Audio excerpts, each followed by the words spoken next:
bien, continuamos con Metamorfosis. Lo que estamos escuchando es Supersónicos haciendo Robot Elvis. Porque bueno, nos visita Leo Lagos. Leo Lagos es desde 1990 el cantante y guitarrista de la banda de rock de Supersónicos. Banda que formó junto a sus hermanos Gabriel y Tito y su amigo Pablo Gómez. En la actualidad, Gabriel fue sustituido por Leandro Mangado. Además es editor de secciones Ciencia y Ambiente del periódico La Diaria. Se ha dedicado a la divulgación de la ciencia a través de distintos formatos, elaborando guiones y realizando programas de televisión como Superhéroes de la Física o Paleodetectives, serie web como Mañana es Tarde, y ha participado en las construcciones de los guiones para las series Crónica Animal y Mundo Inquieto. Participó como evaluador independiente de la ANI para el Comité de Popularización de la Ciencia y Tecnología. Participó de los ciclos 2005 al 2007 del programa de radio Justicia Infinita, donde creó el personaje Roberto Hammond. En el 2008 condujo junto a Salvador Banchero el programa Bulgaria. En televisión, hiciste cosa, Leo, en televisión fue parte de Los Informantes, Reporte de Oscomunal y Corner y Goles Gol. También creó y condujo el programa de lucha Gladiadores del Ring y dirigió y fue productor de Prohibido Pensar, programa conducido por Santino Núñez. Es autor de los libros Quiero Puré, 100% Rock, bajo el seudónimo Hammond, y de los libros infantiles Tic, El dinosaurio que cantaba rock, y Monforte y el Criptodonte. Y en julio de este año publicó junto a Martín Otegui y Ramiro Pereira el libro Mañana es Tarde 2, un libro de crónicas e información sobre las especies amenazadas en Uruguay. Buenas noches, Leo, y bienvenido, y gracias por venir. Perdón por te obligué a hacer toda esa introducción tan larga. O sea. un montón de cosas. No lo iba a hacer yo, pero el que le iba a hacer no vino, entonces tuve que leer todo eso. Bueno, vamos a empezar a hablar de Supersónico. Contanos ahí cómo desde 1990 hasta acá, cómo ha cambiado, si ha cambiado, cómo ha evolucionado la banda desde tu punto de vista. Bueno, viste que yo también trabajo en ciencia, entonces una de las cosas que siempre aclaro es que evolución no necesariamente es un cambio positivo. Y en el lenguaje coloquial uno dice cómo evolucionó. Yo no sé si el tiempo presente de una banda es mejor en calidad, o podemos decir que hay una cuestión incremental, ¿no? Sin embargo, lo que sí ganan todas las bandas son experiencia. A medida que va perdiendo el pelo, van ganando por lo menos experiencia. Eso. No sé si eso es mejor, porque a veces en la música yo soy un convencido de que la no experiencia es parte fundamental de cuando pasa algo insólito en la música. Después el profesionalismo, obviamente, llegás a ganar un Grammy Latino, cosa que nunca nos pasó. Aprendés a sonar, se acerca un productor que te hace sonar como nunca había sonado. Todo eso es experiencia musical que está buena. Pero por lo general la historia de las bandas, por lo menos las que a mí me interesan, y creo que son casi todas, las que todas que interesan en el mundo, digamos, sus primeros trabajos, el primero o el segundo disco es el trabajo que hace que esa banda sea una banda grandiosa para la historia de la música, que no es el caso de los Supersónicos, o una banda del montón, digamos, que sería el caso de los Supersónicos. Pero pensá en cualquier banda del mundo, de los Beatles, no es que podés decir, no, los Beatles eran una banda de Morondanga y recién cuando sacaron el álbum blanco. Los Beatles o demostraban cuando eran muy jóvenes que tenían algo distinto o nunca hubieran llegado a hacer lo otro. Los Rolling, cualquier banda que se te ocurra, los primeros discos son como mucho más inocentes, germinales, llegan con una personalidad más grande. Después eso se va complejizando y yo no sé si es para mejor o para peor. De hecho, por algo las bandas terminan peleadas. Los Beatles, que hacían canciones, si se quiere, más complejas al final de su carrera que al inicio de su carrera, ¿no? Hay una diferencia muy grande entre Let It Be y Love Me Do, por ejemplo. Ahora, ¿es mejor? No sé, antes se llevaban bien, tenían ilusiones, pensaban que querían tocar todos los días juntos, después no soportaron más las giras porque la gente los perseguía, después no se soportaban ver entre ellos. Entonces, sí, bueno, que al final... fíjate, no te va a gustar. Emiliano Brancheri terminó echando a toda la banda y ahora no solo no le alcanza eso, sino que hace un proyecto solista porque ni siquiera se fuma lo poco que quedaron de la banda. Entonces, sonar bien o que te vaya mejor en la carrera... Yo creo que algo se pierde de aquello que había en el inicio. Y a nosotros nos pasó lo mismo. Empezamos como una banda tocando en una kermés del liceo cuando estábamos en cuarto año, algunos de nosotros, Tito, que era más chico, estaba en tercero. Y ahí uno tenía 1 millón de expectativas. Sí. Ahora uno que es viejo ya sabe todas las cosas que no va a poder hacer bien. Yo cuando era chico quería tocar la guitarra como Brian Setzer. Hoy ya sé que mis habilidades están muy lejos de eso, ¿no? Y eso también es experiencia, entonces uno empieza a componer o a hacer las cosas que sabe que se ajustan a lo que uno puede hacer. ¿Y cuánto tiempo te llevó a darte cuenta de eso? A mí fue muy rápido, porque siempre quedó muy claro que mis habilidades con la guitarra no iban a ser... En mi casa tenía a mi hermano Tito Sónico, que es el guitarrista de la banda, que él progresó, bueno, acá tienen al docente de economía, ¿no? Lo mío, si se quiere, es una progresión aritmética, ¿no? Yo es 1 más 1 más 1. Lo de él es geométrico, era 1, 8, 16, 32 y me fue dejando chiquito. Por suerte existe la guitarra rítmica, la música, ¿no? Que es a lo que nos dedicamos a aquellos que no tenemos talento para hacer la primera guitarra. Bien. Nilo, no sé si... Sí, ¿cómo nació la cumbia surf con Brian Ferreira? Brian Wilson Ferreira. Brian Wilson Ferreira. Bueno, eso... hay dos historias. La historia es que este es un pionero de la música del Uruguay y que los Supersónicos caímos al rescate de él, como ya habíamos hecho con otro personaje que era Bobby Holly, que fue uno de los pioneros del rock en Uruguay. Y esa es una historia que se mantiene y es coherente consigo misma. La otra es que Tito Sónico, este guitarrista del que hablaba, enloqueció hace mucho tiempo y empezó a grabar muchas canciones por día. Estamos hablando de la persona que creo que hoy, no quiero equivocarme, pero es en Agadu el segundo autor con más canciones registradas. Segundo, grabó unas cuantas entonces. Sí, y hay otro que está más loco que él, porque no te pienses que es Rada el primero o algún músico, no sé, Citarrosa, ningún músico... no te digo respetable, porque todos son respetables, hagan buenas o malas canciones, todos los músicos son respetables porque no le hacen daño a nadie.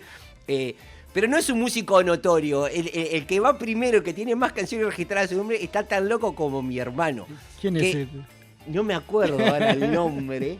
No me acuerdo. Hay que averiguarlo. Pero le lleva varios cuerpos. Por él es que mi hermano va a 1500 canciones y el que va primero lleva 3000. O sea. Sí, una diferencia grande. Y ya te das cuenta por los nombres de las canciones que la gracia para ellos es simplemente registrar cantidad de canciones. Bien. Bueno, y esto que es cumbia surf, no sé qué pensaría Roberto Hammond sobre este disco de Supersónicos, ¿no? Y Roberto Hammond estaría muy enojado con este disco de Supersónicos, pero igual a Roberto Hammond los Supersónicos nunca le gustaron. ¿No? Era una banda que hacía un surf instrumental muy maraca, playero, cuando el tipo estaba para canciones un poco más pesadas, cosas más comprometidas, unos guarangos hablando de extraterrestres, de poderes paranormales. Cuando lo que hay que hablar para Hammond, ¿no? Es de sexo, droga y rock and roll, nada más. Todo lo demás, ya no me vengas con intelectualidad ni cualquier tipo de cosas. Así que supongo que para Hammond esto sería simplemente un escalón más en esa escalera que lleva a los Supersónicos al infierno musical, donde está el 99% de la gente que hace música en este país para Roberto Hammond. Claro, ¿no? Lo que nos suena parecido a ICDC, ¿no? O algo así. Él es una persona muy heterodoxa, muy ortodoxa, perdón. Y bueno, igual para nosotros mismos, para los Supersónicos, parte de la gracia es ir hacia lugares donde no habíamos ido antes. Un poco retomando lo que decías al principio, siendo consciente de nuestras limitaciones, pero mostrando también que tenés una versatilidad que hace que puedas realizar algunas cosas de una forma distinta que antes. En nuestro primer cassette, porque para que no digan, estos se subieron al carro de la cumbia, lo que fuera, en nuestro primer cassette, que salió en el año 94, que se llamaba Mundo Pistola, hay un tema que se llama La Bomba Tucumana, que es una especie de cumbia dedicada a Gladys, la bomba tucumana, que en ese momento estaba muy de moda. Y tenía una sonoridad punk rock como el resto del cassette, pero ya había ahí un ritmo cumbiero, si se quiere, o esa cosa que hacía lo que sea que hacía Gladys, la bomba tucumana. Pero claro, hoy, los Supersónicos de hoy, que estamos más pelados, con más dolores de espalda, vemos cómo interpretábamos nosotros ese género musical y nos da un poco de gracia. De hecho, después tuvimos otro trabajo donde incursionamos en ritmos que la banda no iba porque no cuadraban con lo que nosotros definíamos que era la banda, que fue un disco que sacamos con los temas de los luchadores de Gladiadores del Ring. Sí. Sacamos un disco y ahí había Eurohits, tipo una marcha europea trasnochada. Y había también, hicimos el tema de Rogelio el Plancha, digamos que era una cumbia más villera. Así que nada de esto es salido de la nada, pero creo que Tito en ese proceso de dominar distintos géneros logró con este homenaje a Wilson Ferreira hacer sonar a la banda de una forma que ni siquiera los propios de la banda pensamos que íbamos a poder defender eso en vivo, y bueno, con su adoctrinamiento lo logramos. Además es Brian Wilson Ferreira, los White Songs, ¿no? Y los nombres de las canciones tenemos desde, bueno, el Movimiento de Rocha, Lambada, Loli. Bueno, que me encanta, que es Blanco Pillo, a ver si apareció la guitarra. Bueno, es un disco de... Claro, por un lado es muy cumbia, pero por otro lado es muy punk. Claro. Porque si hay algo que tiene la cumbia en Uruguay es su tratar de no inmiscuirse en nada que pueda generar urticaria política, ¿viste? Esas cosas de las mesas familiares que no se habla ni de política ni de religión. No se mete en nada, en la cumbia no se mete con en contenido, nada. Ojo, pero se meten con cosas que para mí son jodidísimas, ¿no? Porque hay violencia de género explícita, hay abuso, pero cosificación. Claro, pero eso está bien en la cumbia. Se ve que está bien. Para mí es más jodido hablar de eso que decir que un Blanco Pillo se llevó toda la guitarra, pero en el género de la cumbia, viste que no, hay esa viñeta más de... Como estuvo la cumbia villera en Argentina, que era la expresión, si se quiere, medio como el hip hop, ¿no? La música de las clases de abajo. Tenía una beta más política, de repente, más de trasfondo social. La cumbia uruguaya no, va directamente al patriarcado y está todo bien con el patriarcado. Exacto, y ¿sabes qué? Dejemos los problemas afuera del baile y acá adentro disfrutemos. Claro. Y es muy celebratoria del cuerpo y todo eso, que al uruguayo le cuesta mucho.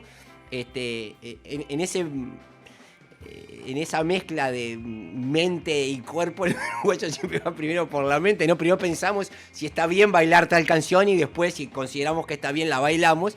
Y la cumbia siempre se caracterizó por eso, por ser más, si se quiere, celebratoria. Y va al revés, va por el otro lado la cumbia, justamente. Bueno, pero ojo, el rock también empezó siendo así. O sea, yo siempre digo, a mí me encanta el rock, pero... Sí, Later Alligator, After a While Crocodile, Bill Haley, Tutti Frutti, hablaban de sexo y una cosa, pero tampoco eran las megas construcciones. Sí, claro. El rock se supone que era la música del demonio y lo que importaba era el ritmo. Decían que era el ritmo del demonio. Y en eso la cumbia siempre también anduvo por ese lado. Lo que a mí me extrañó siempre de la cumbia uruguaya era eso, que no hubiera una vertiente que incorporara cierto decir a otros temas sociales, políticos, que en otras partes del mundo no es un impedimento tocar una tumbadora y tener vientos y ser muy popular y hablar de cosas más trascendentes. Sí, no pasó. ¿Cómo pasás de digamos, para cambiar un poquito, cómo surge tu papel de divulgador científico? ¿Cómo te cambio de pateo la pelota para el otro lado? Bueno, siempre fue algo que nos gustó. Digo, nos gustó porque yo siempre pienso en mí y mis hermanos, ¿no? Somos una unidad indivisible. ¿Pero el que escribe eso vos o escriben los tres para la diaria? No, para la diaria de ciencia escribo yo solo. Pero en los discos nuestros siempre había cierta cosa más bordeada, más tirando a la ciencia ficción, pero que ya es un prerequisito. Si te gusta la ciencia ficción no te puede no gustar alguna cosa de la ciencia. Y no sé, ahí tenemos canciones en el disco Telequinesis, que este año estamos reeditando en vinilo. Hay un disco que se llama Frecuencia Hawking, que habla de Stephen Hawking, que, no sé, siempre incorporamos cuestiones de la ciencia como cultura, que es como a mí me gusta hablar de la ciencia. Y en casa siempre hubo libros, mi hermano mayor que traía, así como un día te caía con un cassette de Creedence y los hermanos más chicos chupábamos rueda, un día cayó con el libro Cosmos de Carl Sagan, y lo leímos todos, a mí me fascinó y eso me marcó mucho. Además que a mí me interesaba mucho los animales, la fauna. Mi vieja era ingeniero agrónomo, había unos libros de genética de Mendel y a mí en las vacaciones me gustaba leer ese libro y ver cómo algunas características de las plantas pasaban a la siguiente generación y otras no, y todas esas cosas. Y siempre para mí la ciencia fue algo atractivo, leí siempre cosas de ciencia. ¿Cómo terminé escribiendo en un diario? Y bueno, porque me fue tan mal el humor que nos echaron de TV Ciudad. Porque yo estaba con un grupo de gente, Ignacio Alcuri, Martín Otegui, Marcos Morón, Germán Denis, que teníamos un grupo llamado Los Informantes. y hacíamos humor político. Y para nosotros el humor político bien hecho, no digo que el nuestro estuviera bien hecho, pero tratábamos, implica pegarle al que está arriba, o sea, reírse del que está abajo, reírse del débil o el indefenso, para nosotros no es buen humor político. Si hay alguien más que lo hace, aparte no necesariamente como humor político, y hace 20 años que está en la radio. ¿Cuánto es? Exacto, bueno, nosotros no queríamos transitar ese camino y eso te lleva a un lugar peligroso porque empezamos en Canal 4 y, por ejemplo, el día que cayó preso Bordaberry, nosotros llevamos una torta con una vela y celebramos al aire. Después nos enteramos que el señor Romay, dueño de Canal 4, una vez por mes almorzaba con el señor Bordaberry. Bueno, Detalle. pero bueno, esos son los chistes que uno quería hacer. Claro. Después nos terminamos yendo de Canal 4, nos abrieron la puerta gentilmente, nosotros salimos del canal y en un descuido entramos a TV Ciudad, un descuido de TV Ciudad, no nuestro, ¿no? Entramos a TV Ciudad y para nosotros no había nada más gracioso que hacer chistes con la Intendencia de Montevideo estando en TV Ciudad. Cosa que a la gente de la Intendencia de Montevideo no le parecía lo más gracioso tener gente que hacía humor con esas cosas, ¿no? Entonces, fueron los años que estaba Ono Olivera, ¿se acuerdan? Que habían dicho que el Frente Amplio ganaba hasta con una heladera de candidato. Entonces, Sí. a veces nosotros... Para nosotros es ese el humor que tienen que jugar un poco ahí, ¿no? Con una crítica y sobre todo la crítica al que está haciendo las cosas. Que es algo que a los políticos no les cuesta entender a veces. Dicen, pero ¿por qué se la agarran? No sé, ahora han salido muchos. ¿Por qué en el carnaval se la agarran todos con el gobierno? Pero siempre fue así. Porque eso es el gobierno. Claro. Esa es la razón principal. Está bien, a veces capaz que el carnaval cuando ganó el frente no fue tan duro con algunas cosas, pero finalmente terminaron siendo duros con lo que había que hacer duros, con la vía del tren de UPM, con UPM.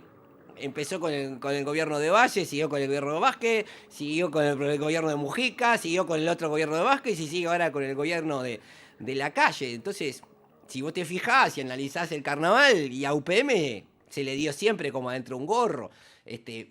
Pero reírte políticamente tenés que reírte de que está ahí haciendo y tomando las decisiones. Sí, claro. Podés reírte de Mieres, pero te reís 5 minutos, que tiene 2 seguidores, que... Dura poco, en realidad aparte es como pegarle a alguien que ya está en el piso, básicamente. Exacto. Cada elección que hay, el electorado le pega una bofetada. Claro, Vos fijate que el sueño de toda la vida de Mieres era, como él decía, ser el fiel de la balanza. Y vino Manini y la noche a la mañana se convirtió en la tercera fuerza, que es el con el que hay que dialogar. Y se fueron todas las ilusiones de Mieres de ser la moderación en un modelo polarizado. Ya está, se fue. Igual se ganó un ministerio y varios cargos más de gobierno con el poquito voto que tuvo.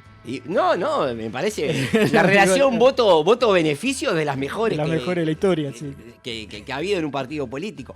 Pero bueno, volviendo, empezó a haber gente dentro de la Intendencia de Montevideo que no por suerte, era la vieja Intendencia de Montevideo que no le prestaba atención a TV Ciudad y que no es como la de ahora, que si no vas a cubrir un acto de Carolina Cose, estás en problemas. Estás en problemas. Era otra Intendencia de Montevideo, estaba gobernando en el país, TV Ciudad era una cosa ahí, pero de vez en cuando se ve que alguien miraba y no le gustaban las cosas que hacíamos. Eso terminó que nos fueran sacando el espacio de humor de noticias políticas, quedamos haciendo solo una parodia de los programas de fútbol.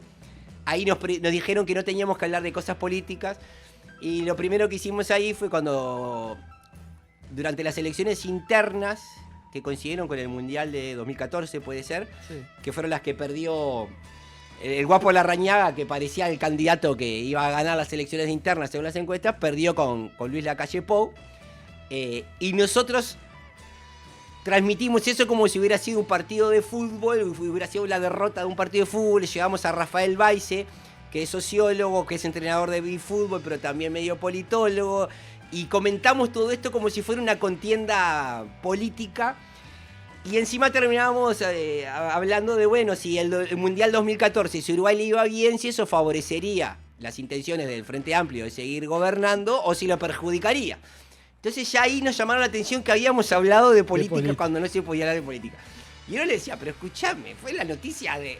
No hubo fútbol, para empezar, cuando hay elecciones no hay fútbol. No hay fútbol, claro. Y segundo, la derrota de Larrañaga, que había dicho que no iba a volver a subir nunca más las escaleras. Era de lo único que se hablaba, aparte. Era de lo único que se hablaba. Entonces, para nosotros era gracioso terminar hablando de eso.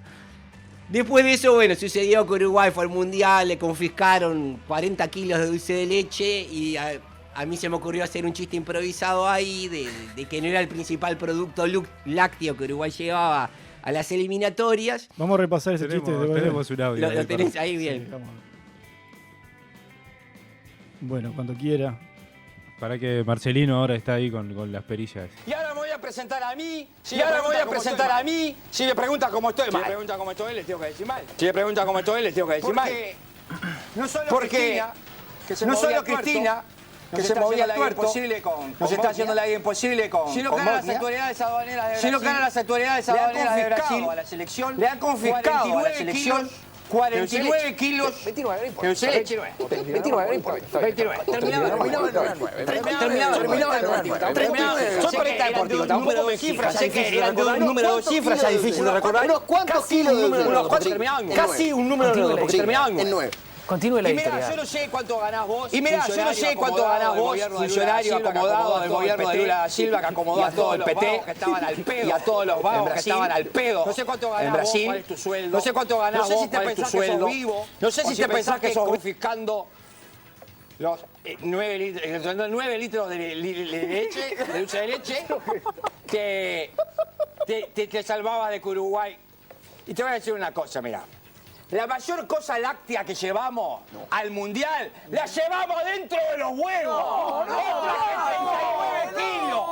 Y donde nos agarremos, donde pasemos esta tormenta y pasemos de fase, no nos para nadie. Y no te va a dar la boca para que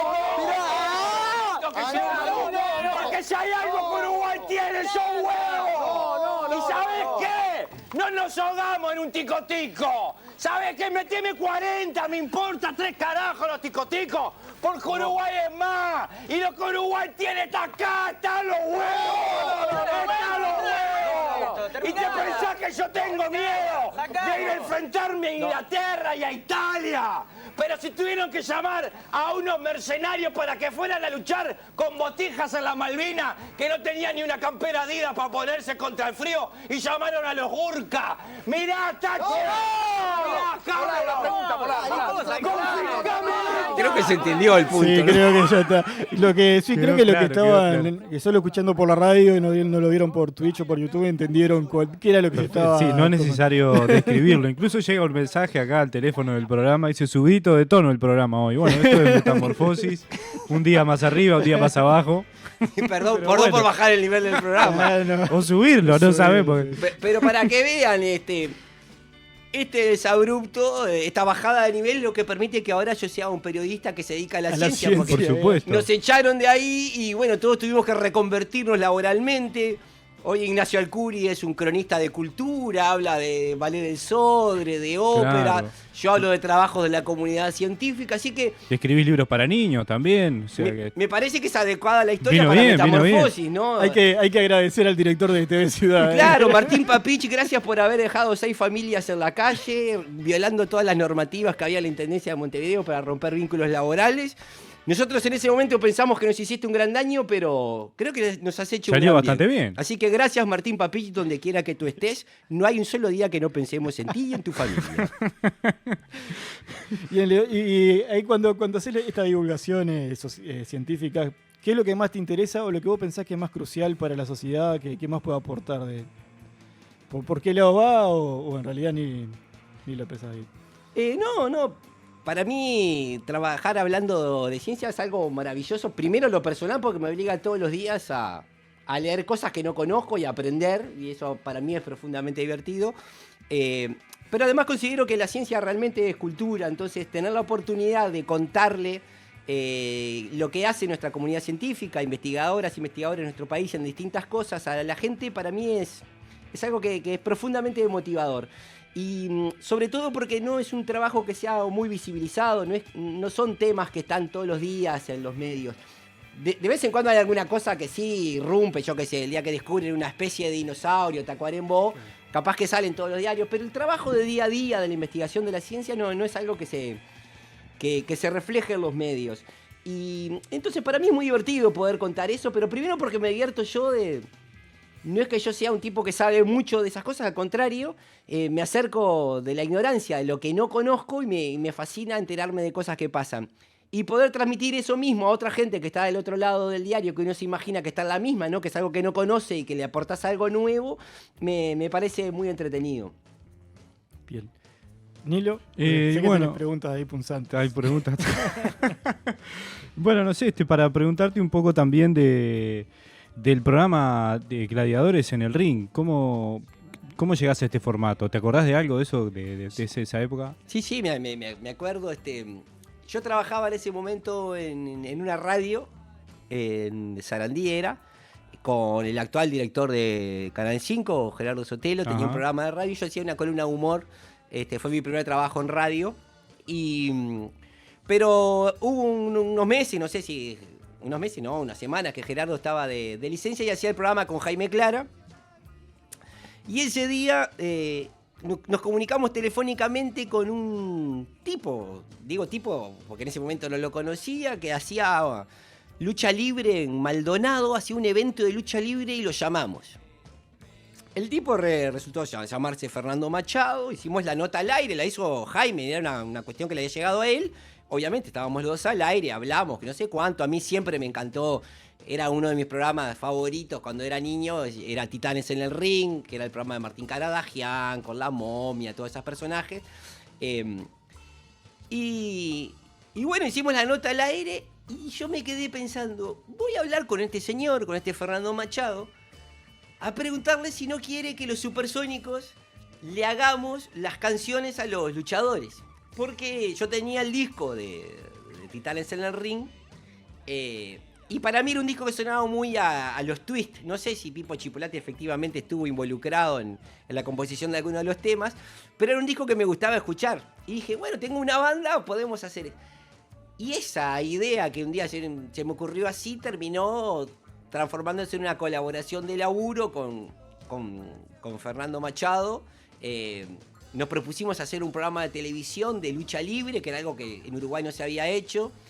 Convencimos a otra gente, Pablo Arriola, que ahora está trabajando en TV Ciudad. Como todos los temas se están tocando. Sí, todo. Y decidimos crear Gladiadores del Ring.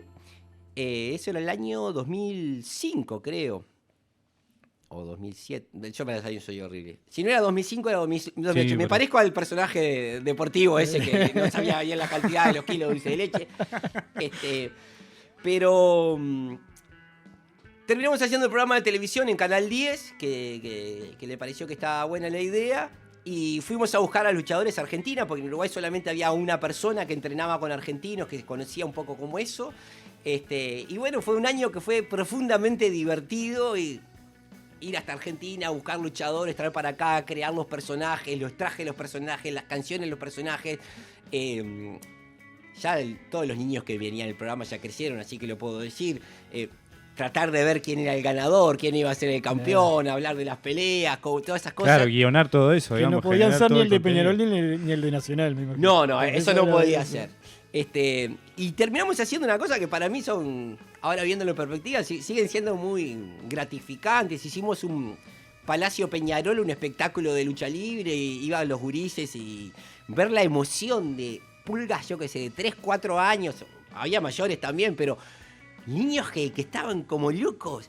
Y en ese show en el Palacio Peñarol, que era el show de mitad de temporada, digamos, ganó el que era un luchador de los malos, ¿no? Que eran el Perro Cimarrón. Le ganó a Rogelio el Plancha, que era el luchador favorito de los buenos. Que eso era otra cosa que a mí me gustaba mucho, para que veas esto de lo de TV Ciudad un poco también, ya lo venía haciendo desde antes. Porque a mí una de las cosas que más me gustaba era cerrar un programa en Canal 10, que en ese momento todavía no era el canal más, que luego fue más alineado, si se quiere, con algunas cosas de la izquierda. A mí me encantaba cerrar un programa diciendo arriba los que luchan. Como era un programa de lucha libre, parecía una frase que era de lo más inocua posible, pero yo levantaba, cerraba el puño izquierdo y decía arriba los que luchan, y era la frase con que terminaba. Y para mí una de las cuestiones fundamentales en esa época era que en esa época estaban muy estigmatizados los planchas. Cada vez que se hablaba de los planchas era la sección policial de los informativos. Y para mí el plancha siempre fue una persona que tenía un estilo particular de vestirse, que era una cosa, y punto, ¿no? Era una forma de ser, es como que te hablaba... Claro, una tribu más del rockero, claro, del peludo. un heavy metal, un Ahí va. emo, un plancha, listo. Todas esas cosas dicen otras cosas.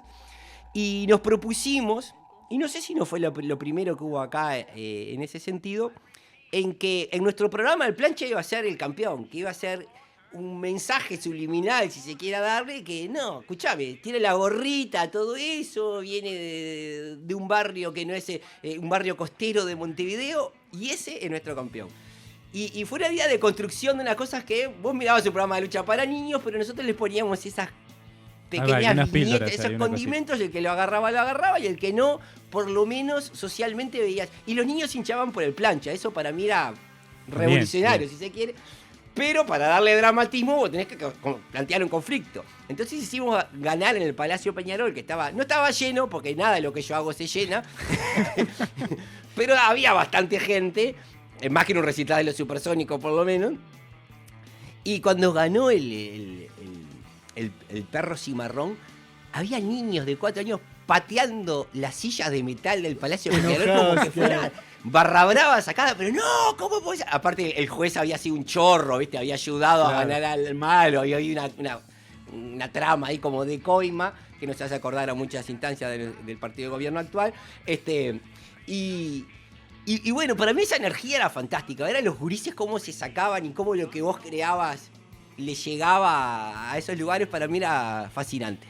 Que es un poco lo mismo, la misma fascinación que trasladado de otra manera, uno trata de hacer con la música, crear un universo que le haga a las personas entrar a ese universo en algún momento, o también escribiendo de ciencia, tratar de que las personas se metan adentro de esa cosa que a veces parece alejada de su vida cotidiana, pero que no es tan así y que puede ser muy divertida. Bien, Leo, volvemos a The Supersónicos. Entonces sacan un vinilo de reedición por los 20 años del Telequinesis. Exacto, en el año 2003 sacamos un CD que se llamó Telequinesis, que fue el trabajo más espectacular de los Supersónicos porque ganamos el premio Graffiti a mejor tapa, ¿no? O sea, vos tenés una banda, te dedicas a hacer música, pero el único premio que obtuvimos en nuestra vida premio a la tapa de un disco. Bueno, bien. O sea, hacen música pero diseñan bien. Eso está bien. Exacto. Yo creo que cuando ganamos el premio dijimos eso, que en realidad la banda era una tapadera, que nosotros queríamos dedicarnos al diseño. Pero fue un disco que lo grabamos muy bien.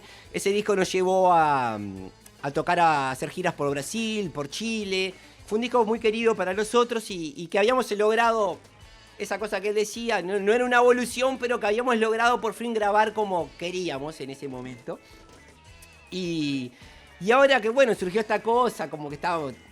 Viste que el rock ya es un poco más para viejos, ¿no? Entonces todo lo que sea revival funciona. Bueno, de hecho los mayores espectáculos del mundo no son de artistas nuevos, o sea, los shows que más mueven son octogenarios, básicamente. Claro, Madonna, los Rolling Stones, son todas bandas. Sí, ahora Rolling Stone que sacó viene de disco Cure, ahora. O sea, Sí. de Cure.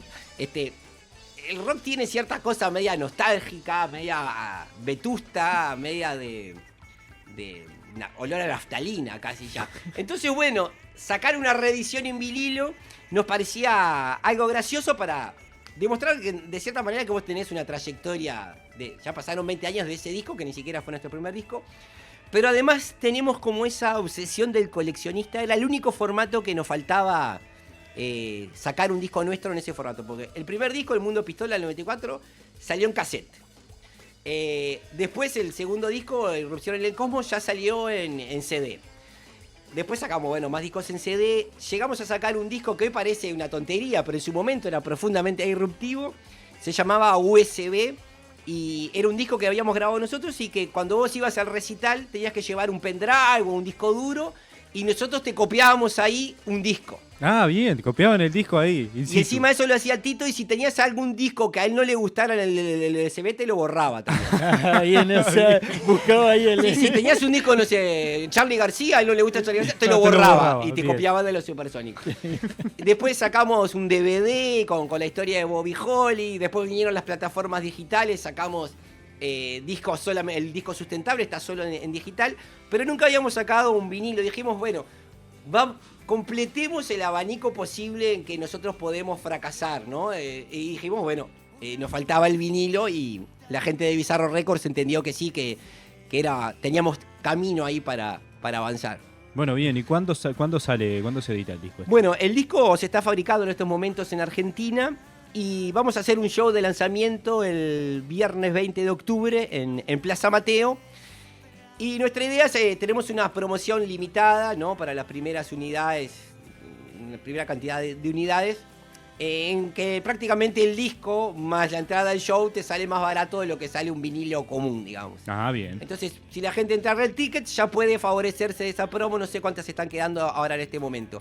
Y ese día va a ser el día de entrega a estos primeros compradores, digamos que es como que el que compra un apartamento mirando el pozo nomás, ¿no? Ah, bien, claro, y me entrega el disco. Exacto, el disco se está fabricando y va a estar para esa fecha. Ese va a ser el primer día donde van a circular los vinilos, van a ser en la presentación del show. ¿Y la promo qué sería? ¿Show con disco de regalo o disco con show de regalo? Y eso depende de donde quiera hacer uno énfasis. Yo qué sé, yo por ejemplo no tengo bandeja de vinilo en casa. Para mí sería un show con una cosa para poner arriba del ropero, la mesita de luz o algo así. Capaz que para alguien que es un coleccionista de vinilos es, bueno, está, me lo fumo en vivo, pero en realidad lo que quiero tener es... Y para otros, capaz que es la combinación de las dos cosas. Obviamente se puede ir al show sin comprar el vinilo y obviamente se puede comprar el vinilo después al precio que va a estar en las disquerías sin tener que ir al show. Bien. Y ya está alguien, a ver, que lo hablaste lo del pozo, alguien estará buscando la Irene Moreira de ese disco para ver si lo consigue gratis el disco de más la entrada. Bueno, tenemos un cupo reservado. El manager de la banda tiene un cupo que él puede entregar discrecionalmente promociones a las personas que indique. Pero lo han hecho todos los gobiernos antes, así que tiene que estar bien.